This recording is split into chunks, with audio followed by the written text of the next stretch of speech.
மேலணி இழையத்தின் 2 வகையான இந்த எளிய மேலணி கூட்டு மேலணியில் அதுக்குள்ளே இருக்கிற எளிய மேலணின்னு 4 வகையில் 4வது வகை தான் இந்த போலிப்படை கொண்ட கம்ப மேலணி.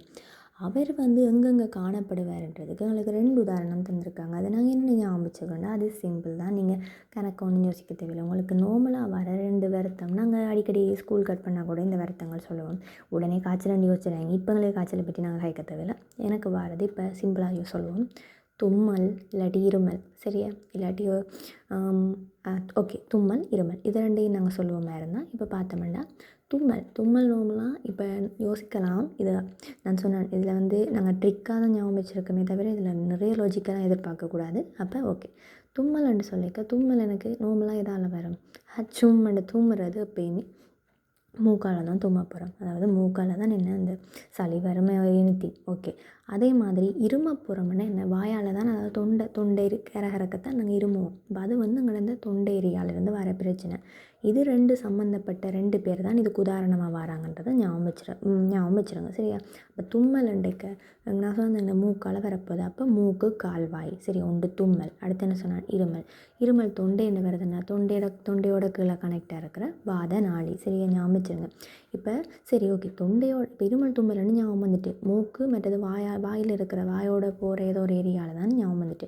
ஒருவேளை நீங்கள் தொண்டையில் எழுதி விட்டுட்டீங்கண்டா, அப்போ அதை என்ன ஞாபகம் வச்சுருக்கிறேன்டா. இதுக்கு நீங்கள் போலிப்படை கொண்ட கம்ப மேலணியில் இருக்கிற இன்னொரு தியரியை மறக்காமல் ஞாபகம் வச்சுருக்கணும். போலிப்படை கொண்ட கம்ப மேலணியின் மெயின் இயல்பே இந்த பிசிறுகள் என்று சொல்கிற அந்த விஷயம்தான், சரியா? அவங்களோட ஸ்பெஷாலிட்டியே பிசிறுகள். அப்போ இந்த பிசிறுகளை ஞாபகம் வச்சுருப்பீங்களா? போவன்னா பீனா போலிப்படை என்றாலே பிசிறுகள்ன்றதை ஞாபகம் வச்சுருங்க, சரியா? போலிப்படை என்றாலே பிசிறு வரணும். அப்போ உங்களுக்கு மூக்கண்டு தெரியும், வாயண்டு தெரியும், சரியா? ஒன்று மூக்காக இருக்க போது, அடுத்தது வாய் சம்மந்தம், அதாவது இருமல், சரியா? நான் சொன்னேனே, ஒரு தும்மல், அடுத்தது இருமல் என்ற விஷயத்த மறக்காதீங்க. அப்போ மூக்கு வாயண்டிக்கு சரி. இங்கே மூக்கில் பிசிறு இருக்கிற இடம் இது உங்களுக்கு அது நார்மலாகவே நீங்கள் அவதானிப்பில் கூட உணர்ந்திருப்பீங்க. என்ன? இந்த மூக்கு கால்வாய் அல்லது இந்த மூக்கு துவாரத்தின் உள்ளுக்குள்ளே போகிற இந்த ஏரியா தான், சரியா? அப்போ மூக்கு கால்வாய்.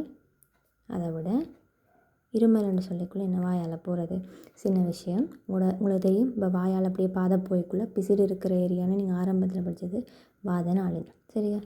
ஓகே, அப்போ வாத நாளி இது 2யும் வச்சு ஞாபகம் இருக்கலாம். வாத நாளில் நாங்கள் இன்னொரு விஷயமும் பார்த்துருப்போம். இது அடிக்கடி வர விஷயம், சி வடிவ கசியலையத்தை அந்த ஒரு புறமாக கொண்டது, சரியா? ஓகே, இது பெண்ணத்துக்கு போலிப்படை கொண்ட கம்ப மேலணியில் 2 காணப்படுகின்ற இடத்தை ஞாபகம் வச்சுருக்கிறதுக்காக சொல்லப்படுற விஷயம், ஓகேவா?